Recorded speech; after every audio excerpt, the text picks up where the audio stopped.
रामकृष्ण हरी मंडळी, आज पौर्णिमा, त्याचबरोबर वरदलक्ष्मीचं पूजन.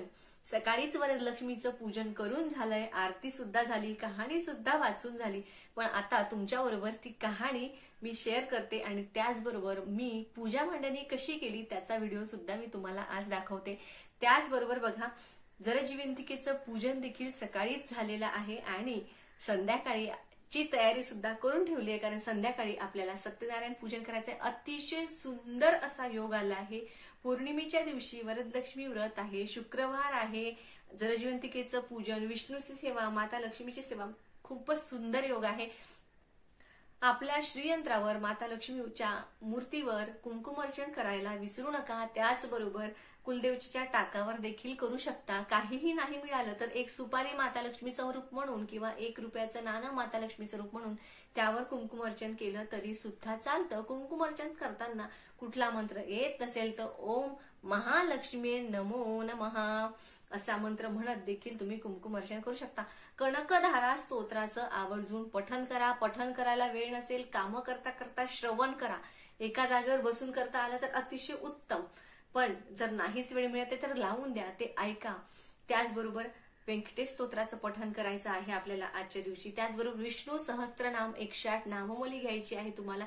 संध्याकाळी आपल्याला सत्यनारायण पूजन करायचं आहे. सत्यनारायण भगवानची सुद्धा सेवा करायची आहे. माता लक्ष्मी आणि विष्णूंचं एक सोबत एका दिवशी आपल्याला एवढ्या सेवा करायला मिळत आहेत. खूप सुंदर असा दिवस आहे. आता मी तुम्हाला व्हिडिओ दाखवते माझा की मी कशी कशी पूजा केली आणि त्याचबरोबर नंतर मी तुम्हाला कथा ऐकवते. वरदलक्ष्मी कथा तुम्ही एकदा श्रवण नक्की करा.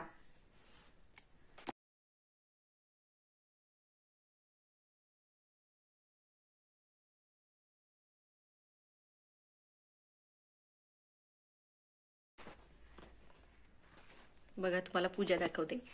बघा, विड्याच्या पानावर गणपती बाप्पा ठेवले. सगळ्यात आधी इथे तेलाचा दिवा लावलाय, इकडे तुपाचा दिवा लावलाय. माता लक्ष्मीला लवंगांचं अर्चन करून झालंय. इकडे जरजीवंतिकेचं पूजन, ओटी ठेवली आहे. त्याचबरोबर बघा, मी खाली असे पानं लावले, त्यावरती प्लेट ठेवली तांदुळामध्ये. मग मी हा कलश स्थापन केलाय. आपल्या कलशामध्ये सुद्धा तांदूळच आहेत आणि असं लक्ष्मी स्वरूप मांडलं. आता नैवेद्य बघा, मी वेलची ठेवली, मध ठेवलंय आणि लवंगा ठेवलाय, दूध, साखर, त्याचबरोबर बदाम, काजू आणि पिस्ता ठेवलाय. इकडे ओटीचं सामान आहे सगळं, जोडवे, त्याचबरोबर नथ, काजळ, मेहंदी, बांगड्या, संपूर्ण ओटीचं सामान असं ठेवलाय. आणि आता ही जी ओटी आहे ना, जी मी वरदलक्ष्मी समोर ठेवली, हे मी स्वतःच शिवणार आहे हे ब्लाऊज, त्यामुळे मी हे माझं ठेवलंय नवीन कोरं. आणि हे इथे बायकांना संध्याकाळी देण्यासाठी इथे ओटीचं सामान आहे. त्याचबरोबर इथे 5 केळी ठेवली. आपण 21 नैवेद्य ठेवत असतो, पण जसं आपल्याला जमेल तेवढे आपण आवर्जून ठेवायचेच. आणि हे बघा, इकडे संध्याकाळच्या पूजेची, सत्यनारायण पूजेची तयारी सुद्धा करून ठेवली. सगळं संध्याकाळी सत्यनारायण करायचंय. आज आपल्याला खूप सुंदर असा दिवस मिळाला आहे. पौर्णिमा, माता लक्ष्मी आणि भगवान विष्णूंची सेवा एकत्र करायला आपल्याला खूप छान संधी आहे. त्यामुळे सगळ्यांनी आज सेवा करा. आणि आता बघा, मी तुम्हाला ही जी कहाणी आहे वरदलक्ष्मीची ती तुम्ही नक्की एकदा तरी ऐका. तर बघा, सगळ्यात आधी सुपारीच्या गणपतीची पूजा केली. थोडंसं डेकोरेशन करा म्हणून मी खाली ना अशी 5 पानं लावली, त्यावर एक प्लेट ठेवली, त्यामध्ये तांदूळ आणि मग कलश, म्हणजे जे आपण यामध्ये जे तांदूळ ठेवलेत आणि हा जो नारळ आहे लक्ष्मी स्वरूप म्हणून याची पूजा केली. त्याचबरोबर माझ्याकडे ही चांदीची माता लक्ष्मी आहे. लवंगांचं अर्चन केलं. 21 नैवेद्य दाखवावे लागतात, पण मग मी इथे वेलची, त्याचबरोबर मध आणि लवंगा आणि पिस्ता, काजू, बदाम आणि दूध, साखर ठेवलंय. त्याचबरोबर बघा, आज आपलं जरजीवंतिकेचं पूजन देखील होतं, तर इथे मी गणपती बाप्पा ठेवलाय आणि दुर्वा फक्त अर्पण केल्यात, माळ केली नाही आज. आणि इथे बघा, ओटीचं सामान ठेवलं. ओटीमध्ये मी सगळं ठेवलं, जोडवे, नथ, अत्तर, सगळं ओटीचं सामान असं ठेवलंय. आणि इथे ओटीचं सामान ठेवून दिलंय फक्त, कारण हे संध्याकाळी बायकांना द्यायचं आहे. तर अशी मी आज वरदलक्ष्मीची. माता पार्वती भगवान शंकरांना विचारते, एक वरदलक्ष्मी नावाचे व्रत मी ऐकले आहे, त्याचा विधी आणि महिमा काय ते मला सविस्तर सांगावे. पार्वतीचा हा प्रश्न ऐकून भगवान शंकर म्हणतात, हे पार्वती, वरदलक्ष्मी व्रत हे सर्व व्रतांमध्ये उत्तम व्रत असून अत्यंत सौभाग्य देणारे आहे. या व्रताचे आचरण केले असता तात्काळ सर्व प्रकारची संपत्ती प्राप्त होते. पुत्रपौत्रादी संततीची वृद्धी होते. हे पार्वती, ज्यावेळी श्रावणातील पौर्णिमेस शुक्रवार येतो त्या पौर्णिमेला स्त्रिया वरदलक्ष्मीचे व्रत करतात. हे ऐकून पार्वती पुन्हा विचारते, देवा, त्या व्रताचा विधी काय? देवता कोण आहे आणि पूर्वी कोणी केले? कोणत्या प्रकारे याचे आचरण केले ते सर्व सांगावे. शंकर म्हणतात, हे पार्वती, अत्यंत पुण्यकारक वरदलक्ष्मी व्रताचा इतिहास मी तुला सांगतो. हे सुंदरी, तूही त्या देवीची आराधनेत कोणत्या प्रकारे तत्पर होशील हे देखील कथन करतो. कौंडिण्य नावाचे एक नगर असून त्या नगरात ज्याच्या सभोवताली सुवर्णाचा कोटा आहे आणि अग्निप्रमाणे तेजपूज असे एक मंदिर होते. मंदिरात चारुमती नावाची एक सर्व लोकात प्रख्यात अशी ब्राह्मण स्त्री राहत होती. ही ब्राह्मण पत्नी सतत पतिभक्तीविषयी तत्पर, महापतिव्रता, सासूसासऱ्यांवर अत्यंत प्रेम करणारी होती.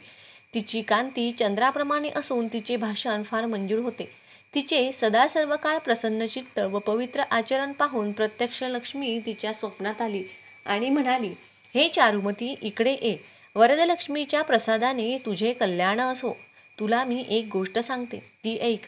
ज्यावेळी श्रावणाच्या पौर्णिमेला शुक्रवार येईल त्यावेळी तो दिवस व्यर्थ न घालविता दृढ अंत करणारे वरदलक्ष्मी नावाच्या व्रतास तू आरंभ कर. चतुर्भुज अशी सोन्याची लक्ष्मीची प्रतिमा करावी, आपले घर स्वच्छ करावे व सगळीकडे तोरणे बांधावी. तशाच विविध रंगाच्या रांगोळ्या काढाव्यात. त्या दिवशी पूजेकरता नवी भांडी घ्यावीत. पूजेची जागा पूर्व दिशेला किंवा ईशान्य दिशेला असावी. भूमीवर स्वस्तिक काढून त्यावर एक शेर गव्हाची, तांदळाची किंवा गव्हाची रास ठेवावी. त्यावर नवा कलश ठेवून त्यात तांदूळ भरावेत. कलशाभोवती वस्त्रे गुंडाळावीत. त्या कलशावर अनेक प्रकारची फुले वाहावी. सोने असेल तर ते देखील वाहावे. पत्री वाहावी. हे सुबुद्धे चारुमती, त्या पूर्ण पत्रावर सोन्यांची चतुर्भुज लक्ष्मीची प्रतिमा समंत्र स्थापन करावी व तिची पूजा करावी. पंचामृत घालावे. देवी सुक्ताने शुद्ध पाण्याचा महाभिषेक करावा. वस्त्रांची उपचार अर्पावेत. देवीला चंदन, हळदी, कुंकू, सौभाग्यद्रव्ये, सुहासिक वगैरे अर्पण करावीत. विविध प्रकारची पत्री अर्पण करावी. ती येणेप्रमाणे पिंपळ, वड, बेल, आंबा, डाळिंब, मोगरी, तुलसी, कण्हेर, केवडा, चाफा 21 जातींची पाने 21 प्रमाणे व्हावीत. मोगरी इत्यादी नाना प्रकारे सुवासिक फुले समर्पित करावी. तसेच धूप, दीप आदी इष्टाकाम पूर्ण करणाऱ्या द्रव्यांनी महालक्ष्मीचे पूजन करावे. नंतर नैवेद्याकरता उत्तम प्रकारचा पायस, भोजनाचे लाह्या आदियुक्त तसेच 21 नैवेद्य मोदक देवीला अर्पण करावे. नैवेद्यात जो पदार्थ समर्पक असेल त्यातून 5 देवींना पुढे ठेवावेत. बाकी प्रसाद म्हणून आपण खाऊ शकता. सूत सांगतात, यावरून हे व्रत खरोखर अत्यंत गुह्य आहे. याचे जो कोणी मानव आचरण करील तो आपले अत्यंत कल्याण झालेले पाहिल. चारुमती, तर या व्रताने सर्व दुर्लभ मनोरथांना पूर्ण झाली. नंतर या लक्ष्मीचा पूजेने ती सर्व लोकात पूज्य होऊन चिरकालपर्यंत मोठे वैभव पावली आणि तिने ज्या ज्या मैत्रिणींकडून हे व्रत करविले त्याही आपल्या श्रीमंत झाल्या असे तिने पाहिले. याकरिता हे पुण्यकारक व्रत सर्व स्त्रियांनी सविस्तर भक्तिभाव पूर्ण करावे. जे भक्तीने आचरण करतील त्यांना विपुल भोग व अखंड लक्ष्मीची प्राप्ती होईल. सर्व व्रतांमध्ये श्रेष्ठ असे पुण्यकारक शुभ वरलक्ष्मीचे व्रत जे नरनारी करतील ते आपल्या पायांनी स्वर्गास जातील. जो कोणी नित्य स्वस्थ अंतःकरणाने हे वरलक्ष्मीचे चरित्र मुखवटे गातील किंवा श्रावणद्वार ऐकतील त्याच्या घरी वरलक्ष्मीच्या प्रसादाने धनधान्याची समृद्धी होईल. ही भविष्योत्तर पुराणांतर्गत वरलक्ष्मीची कथा इथेच पूर्ण झाली. 7 समुद्राची कहाणी 5 उत्तरी सफल संपूर्ण. जय देवी श्री लक्ष्मी माते, प्रसन्न होने आता वरदे आम्हा ते. विष्णुकांते तव विश्ववरी सत्ता, स्थिर चल दौलत देसी लक्ष्मी व्रत करिता. जननी तुझ ऐसा या नाही त्रिभुवनी, सुरवर वंदिती मस्तक ठेवून तव चरणी. कृपा प्रसादे तुझ्या लाभे सुख शांती, चिंता क्लेश राती नुसते आपत्ती. वैभव ऐश्वर्याचे आणि अपार द्रव्याचे, देसी दान दयाडे सदैव सौख्याचे. यास्तव मिलिंद माधव आरती ओवाळी, प्रेमे भक्ती भावे लोटांगण घाली. जय देवी जय श्री लक्ष्मी माते. जय देवी जय श्री लक्ष्मी माते. प्रसन्न होनी आता वरदे आम्हा ते. जय देवी जय लक्ष्मी माते. आता जीवतीची आरती. जय देवी जय जीवती जननी, सुख ठेवी संतती विनती तव चरणी. श्रावणेताची आणू प्रतिमा, गृहात स्थापुनी करू पूजना. आघाळा दुर्वा माळा वाहूया, अक्षदा घेऊन कहाणी सांगूया. जय देवी जय जीवती जननी, सुख ठेवी संतती विनती तव चरणी. पुरणपोळीचा नैवेद्य दाऊ, सुवासिनींना भोजन देऊ. चणे हळदी कुंकू दूधही देऊ, जमुनी आनंदे आरती गाऊ. जय देवी जय जीवती जननी, सुखी ठेवी संतती विनती चरणी. विनती तव चरणी.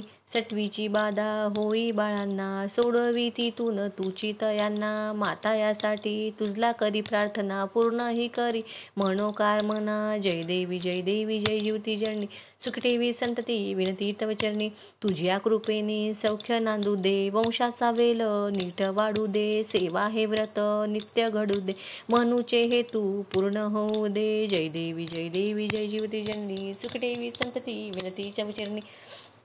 तर बघा, ह्या 2 आरत्या आहेत ज्या आज आपल्याला आवर्जून म्हणायच्या आहेत. त्याचबरोबर संध्याकाळी विष्णूंची म्हणजेच भगवान सत्यनारायणची आरतीसुद्धा आपल्याला